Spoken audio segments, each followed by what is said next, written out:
सुरुवातीलाच एक महत्त्वाची बातमी. मुंबईतल्या आझाद मैदानात शिवसेनेचा दसरा मेळावा होतोय.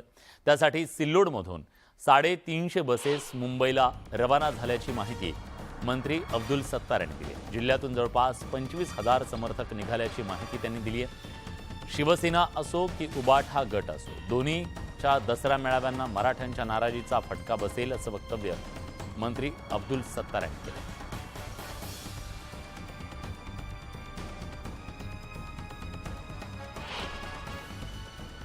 मराठा समाज हा आमचा मोठा भाऊ आहे. त्यांना ते मेजॉरिटीमध्ये असल्या कारणाने त्याचा परिणाम निश्चित दिसतो. मी जे बोलू लागलो, माझ्याकडं जे काही कार्यकर्त्यांच्या आणि गाड्या भरलेल्या जे लोक येऊ लागले, त्यामध्ये थोडा मराठा समाजाचा परिणाम मला निश्चित दिसतोय. परंतु सन्माननीय मुख्यमंत्री एकनाथ शिंदे साहेब मराठा समाजाला रिझर्वेशन देण्याच्या मध्ये कुठेही कमी पडणार नाही.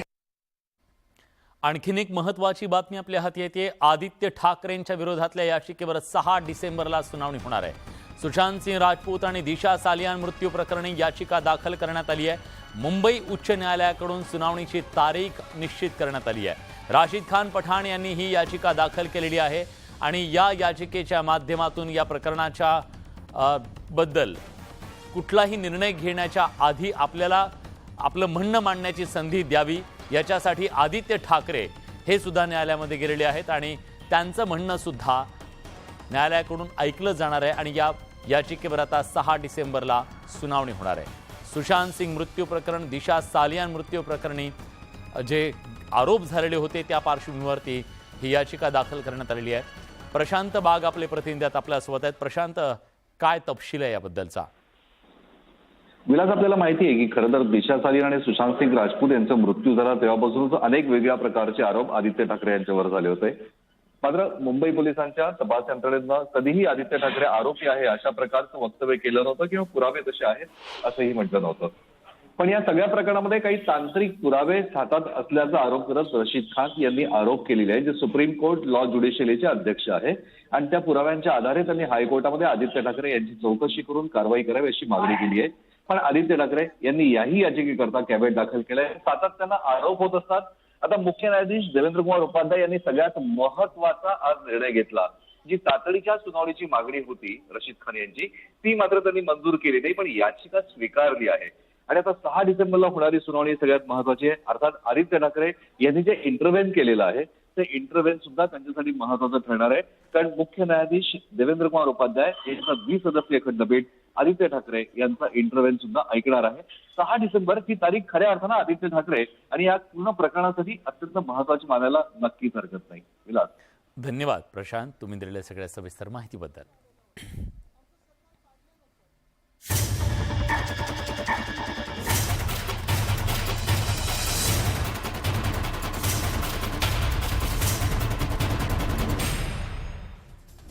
बघूया बातम्यांचा वेगवान आढावा. मुलुक महाराष्ट्र सुपरफास्ट. दसऱ्याला आझाद मैदानावर शिवसेनेचा दसरा मेळावा होणार. त्याआधी मंत्री उदय सामंत आणि खासदार श्रीकांत शिंदे यांनी मेळाव्याच्या तयारीची पाहणी केली.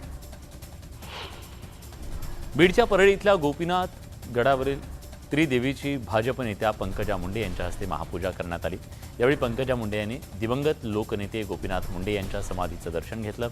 दसरा मेळाव्यामध्ये खूप काही मनातलं बोलायचं आहे असं त्यांनी सूचक वक्तव्य केलं. मुख्यमंत्री एकनाथ शिंदेंचा दसरा मेळावा यंदा आझाद मैदानावर होतोय. यासाठी राज्यभरातून शिवसैनिक मुंबईकडे रवाना होत आहेत. चंद्रपूर जिल्ह्यातल्या 800 कार्यकर्ते बसद्वारे दसरा मेळाव्यात सहभागी होण्यासाठी रवाना झाले. रावण आदल्या दिवशीच जाळा असं सांगणारं हे सरकार रामाच्या नावावर कलंक असल्याची टीका विरोधी पक्षनेते विजय वडेट्टीवार यांनी केली आहे. रामाचं नाव घेणारे मात्र अनितीनं वागणारं हे सरकार महाराष्ट्रात आहे, हे दुर्दैव असल्याचा टोला त्यांनी लगावलाय. छत्रपती संभाजीनगरमधल्या सिल्लोड तालुक्यातल्या बोरगाव बाजारात अल्पसंख्याक मंत्री अब्दुल सत्तार यांना गावबंदी करण्यात आली. 2 मुस्लिम महिलांच्या मृत्यूची चौकशी समाधानकारकरित्या न झाल्याचा आरोप करण्यात येतोय. त्याच्या निषेधार्थ ही गावबंदी करण्यात आली. ललित पाटील प्रकरणी आमदार रवींद्र धंगेकरांनी पोलिसांवर गंभीर आरोप केले. ललित पाटीलचा कधीही एन्काउंटर होऊ शकतो असंही ते म्हणाले. एवढी मोठी घटना घडूनही पोलिसांवर किंवा ससूनच्या रुग्णालयाच्या डीनवर कोणतीही कारवाई होत नाही. हे मोठं रॅकेट असून यात राजकीय मंडळींचा सहभाग असल्याची शंका धंगेकरांनी व्यक्त केली. जळगावात ग्रामपंचायत आणि पोटनिवडणुकांसाठी निवडणूक प्रक्रिया सुरू आहे. या निवडणुकीमध्ये 4,000हून अधिक उमेदवारांचे अर्ज दाखल झाले. या सगळ्या अर्जांची छाननी प्रक्रिया सध्या सुरू आहे. बुधवारी अर्ज माघारी घेता येणार आहे. मालेगाव कोर्टानं संजय राऊत यांचा जामीन अर्ज फेटाळला असून त्यांना 4 नोव्हेंबरला कोर्टात हजर राहण्याचे आदेश दिलेत. दादा भुसे यांनी मालेगाव गिरणा सहकारी साखर कारखान्यात कोट्यवधी रुपयांचा घोटाळा केल्याचा आरोप राऊतांनी केला होता. या प्रकरणी दादा भुसेंनी राऊतांविरोधात मानहानीचा दावा दाखल केला. या प्रकरणी राऊतांकडून करण्यात आलेला जामीन अर्ज कोर्टानं फेटाळला. जातनिहाय जनगणना करावी ही अजित पवारांची मागणी अगदी बरोबर असल्याचं मनोज जरांगे पाटील म्हणाले. एकाचा घास दुसऱ्याच्या तोंडात टाकता येत नाही हे अजित पवारांचं वक्तव्य अगदी बरोबर असून ते पहिल्यांदा मराठा समाजाच्या बाजूनं बोलल्याचं जरांगेंनी म्हटलंय. आम्हाला EWS मध्ये आरक्षण नको आहे. मराठ्यांना सरसकट कुणबी प्रमाणपत्र द्या अशी मागणी पुन्हा एकदा जरांगे पाटलांनी केली आहे. तसंच कायमस्वरूपी उपचार करण्याऐवजी मलमपट्टी करू नका, आम्हाला आरक्षण द्या अशी मागणी पुन्हा एकदा जरांगे पाटलांनी केली. मनोज जरांगे पाटलांनी मराठा समाजाला सरसकट कुणबी प्रमाणपत्र द्या अशी मागणी केली. मात्र सध्या ओबीसी समाजामध्ये 350 जाती आहेत. त्यांचं म्हणणं आहे की आम्हाला सगळ्यांना आरक्षण मिळत नाही. जे खरोखरच कुणबी आहेत त्यांना आरक्षण आहे. त्यामुळे या प्रश्नावर विचार करू असं अजित पवारांनी स्पष्ट केलं.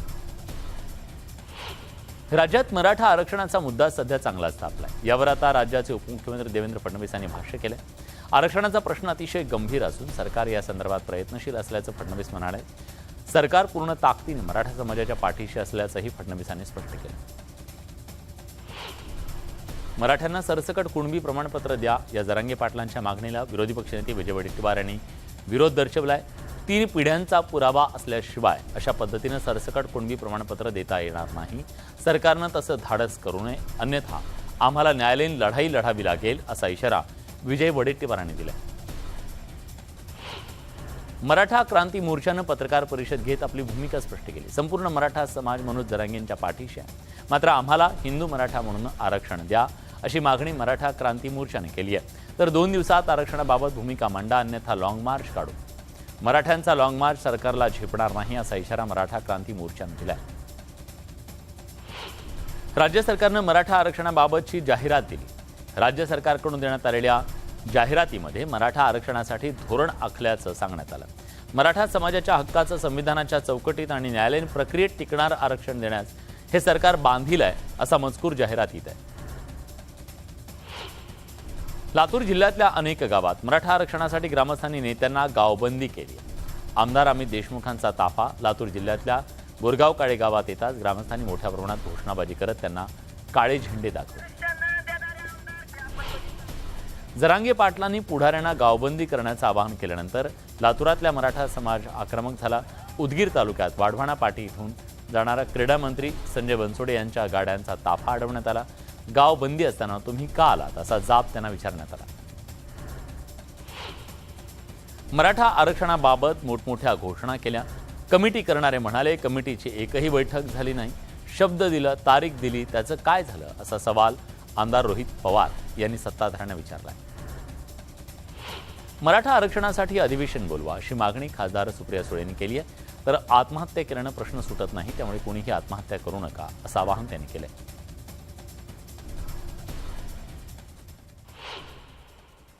मनसे अध्यक्ष राज ठाकरे बोलत आहेत. आपण थेट जातोय. पहिल्यांदाच येतोय कारण या भागामध्ये यावं असं काही परिस्थितीच नव्हती कधी.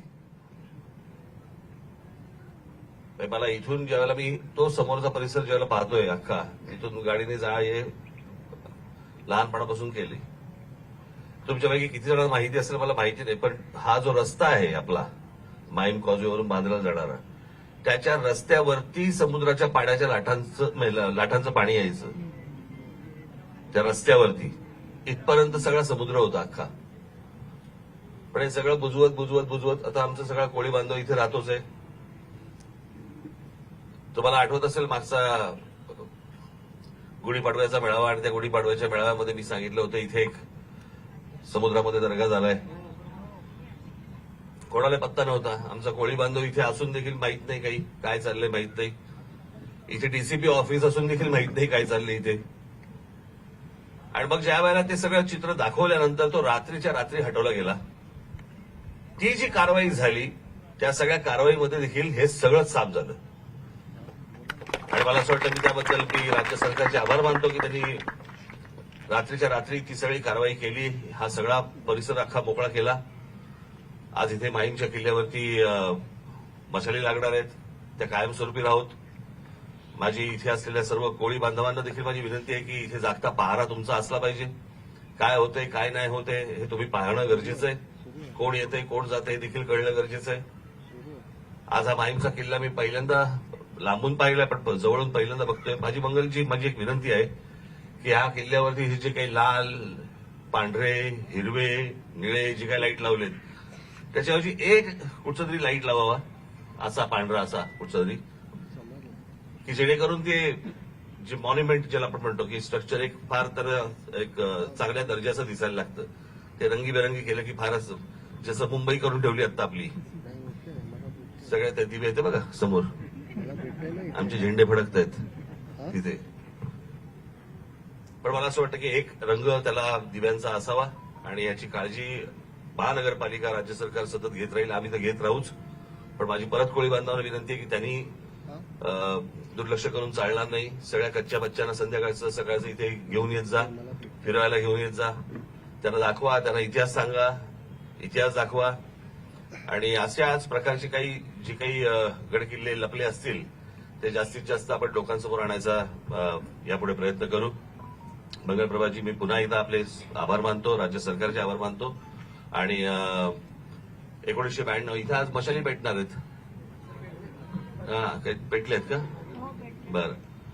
1992 साली इथे खूप मोठी मशाल पेटली होती, माहित नसेल तुम्हाला, कळलं का?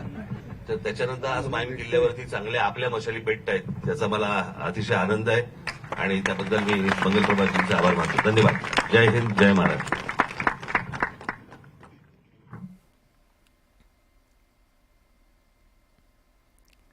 बघूया बातम्यांचा वेगवान आढावा. भाजपचे ग्रामीण जिल्हाध्यक्ष संतोष मुरकुटे यांच्यावर महिलेनं अत्याचाराचे आरोप केल्याप्रकरणी आता नवीन ट्विस्ट समोर आलाय. गंगाखेडचे मित्रपक्षाचे आमदार रत्नाकर गुट्टे यांनी हे षडयंत्र केलं असा आरोप संतोष मुरकुटेंनी केला होता. त्यावर आता गुट्टेंनी पुढे येत आपली बाजू मांडली असून संतोष मुरकुटे धादांत खोटं बोलत असल्याचा आरोप त्यांनी केलाय. स्वाभिमानी शेतकरी संघटनेचे नेते रविकांत तुपकर पुन्हा एकदा सोयाबीन आणि कापूस उत्पादक शेतकऱ्यांच्या प्रश्नावर आक्रमक झालेत.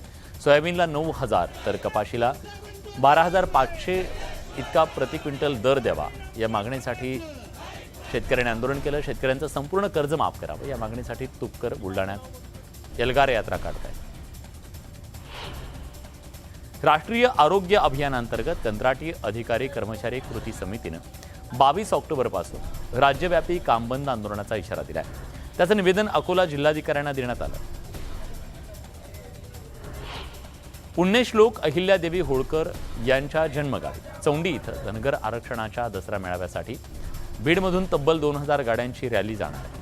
50 दिवसाच्या आत आरक्षण दिलं नाही तर राज्यातील एकाही राज्यकर्त्याला घराच्या बाहेर पडू देणार नाही असा इशारा दिला गेला.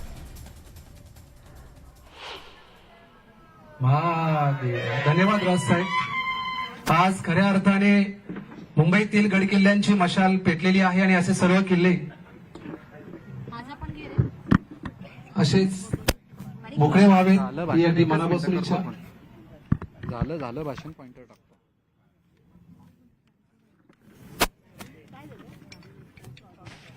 आमचं आता कुठे जातेस पुढे. तर माहीममधून थेट लाईव्ह राज ठाकरे आहेत ज्यांनी मशाल पेटवलेली आहे आणि एक प्रकारे माहीमच्या किल्ल्याचा जो प्रश्न होता तो प्रश्न सातत्यानं मनसेनं लावून धरलेला होता. आणि सगळ्यात महत्त्वाचं म्हणजे न्यूज 18 लोकमतनं सुद्धा या सगळ्या किल्ल्याच्या भोवती किंवा किल्ल्याच्या आतमध्ये सुद्धा जे अतिक्रमण होती किंवा जे ढासळणारे बुरुज होते या सगळ्याच्या बद्दल सातत्यानं आवाज उठवलेला होता. अखेर मोकळा श्वास घेतला असं म्हणूया या माहीमच्या किल्ल्यानं. इतिहासाची साक्ष देणारा हा जो माहीमचा किल्ला आहे त्या किल्ल्यावरती आज रोषणाई करण्यात आलेली आहे. एक प्रकारे डागडुजी सुद्धा करण्यात आलेली आहे आणि आपलं हे जे ऐतिहासिक वैभव आहे त्या वैभवात आता खऱ्या अर्थानं भर पडली असं म्हणावं लागेल. आणि त्याबद्दल मनसे अध्यक्ष राज ठाकरे यांनी आभार सुद्धा व्यक्त केलेले आहेत सरकारचे. मुंबईच्या पालकमंत्री मंगलप्रभात लोढा यांनी याच्यासाठी पुढाकार घेतलेला होता. सातत्याने जी मागणी केली जात होती त्या मागणीचा पाठपुरावा जो केला होता त्याला अखेर यश आलेलं आहे. आणि मराठी बांधवांच्यासाठी म्हणून माहीमच्या किल्ल्याचं विशेष असं महत्त्व आहे. आणि या माहीमच्या किल्ल्याच्या सौंदर्यामध्ये आता भर पडलेली आहे. यासोबत बुलेटिनमध्ये आपण इथेच थांबतोय. ताज्या घडामोडींसाठी बघत रहा न्यूज 18 लोक.